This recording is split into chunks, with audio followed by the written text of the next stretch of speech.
My name's Frank Duplessis. I've been involved in the hospitality industry for approximately 20 years. I've run small venues and big venues. I hope that you'll enjoy these bar tips.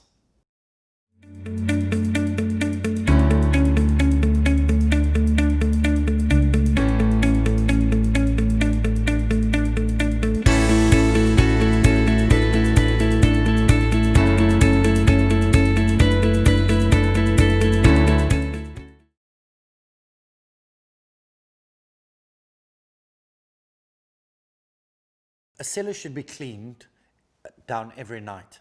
It should be packed neatly and tidy when everybody leaves the premises. Our cellar is cleaned regularly. It's important to make sure that you're selling the product from a tidy, clean and cold cellar. Twice a week, the cellar should be cleaned by hosing it down, moving the kegs, giving it a good sweep.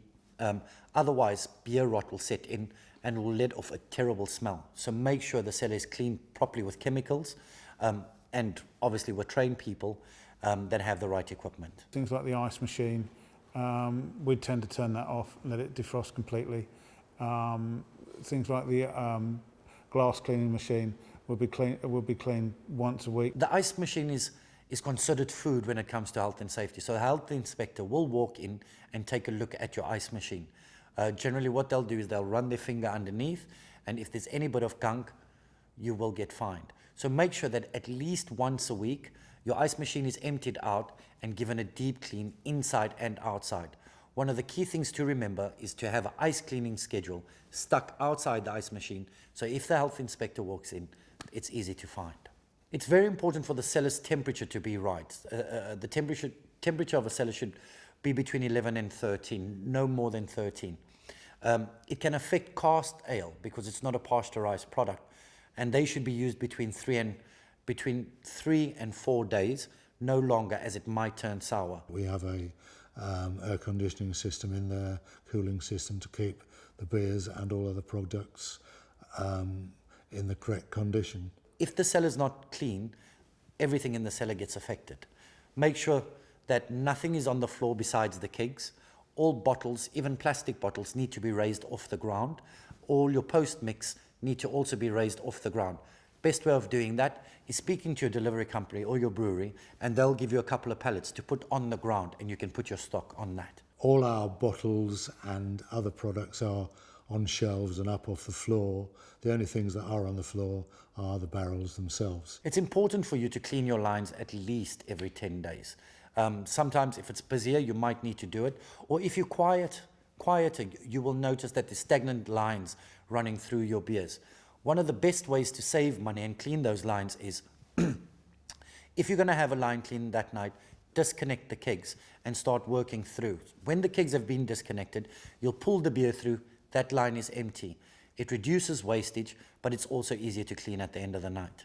If the cellar is not cleaned properly or watered down properly, it's advisable when changing a keg to have a bottle, an empty bottle or a bucket where you can actually just empty the overflow in. What will happen is the cellar will get infected.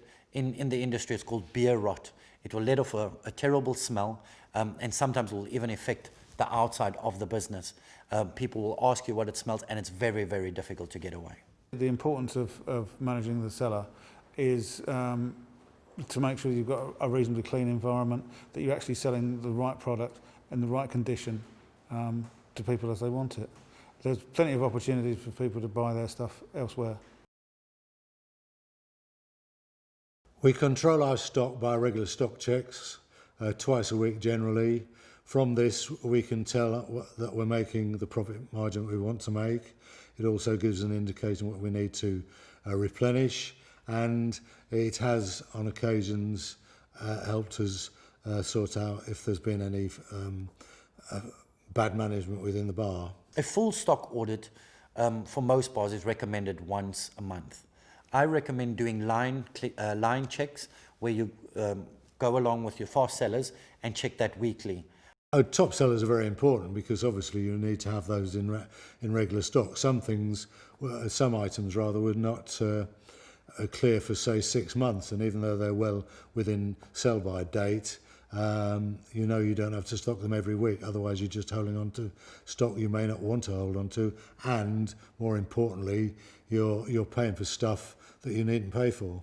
Your top 10 sellers should be checked every week, as you want to know what you have on premises, but also it helps you to see if you're wasting too much or if there's any fiddling going on. When a bar is in full swing, people are going in and out the cellar quite often. Ensure that the cellar door is always kept closed and that you do regular checks on the cellar, as the temperature will always fluctuate. The effect of a fluctuating cellar temperature will make beer more fobby, create more foam, and you'll create more wastage. Therefore, bottom line profit will go down. The storage of stock is important. Temperature control is important. The bar store itself is conditioned with coolers, and all the stock, as far as possible, apart from the barrels, are off the floor. First in, first out FIFO is you need to rotate your stock.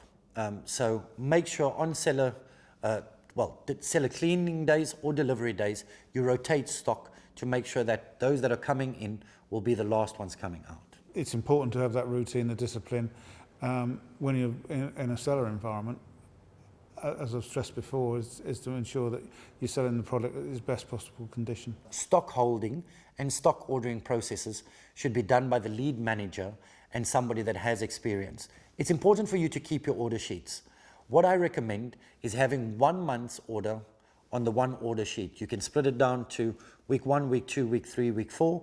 It's simple. Always have the count and the order next to it. This way you'll be able to see what you use. And if you're not in and you need somebody else to place the order, it's easy for them to pick up the order sheet and they can just follow your method. It's very rare these days that you get a bad barrel or it's been sold to you with too short a sell-by date.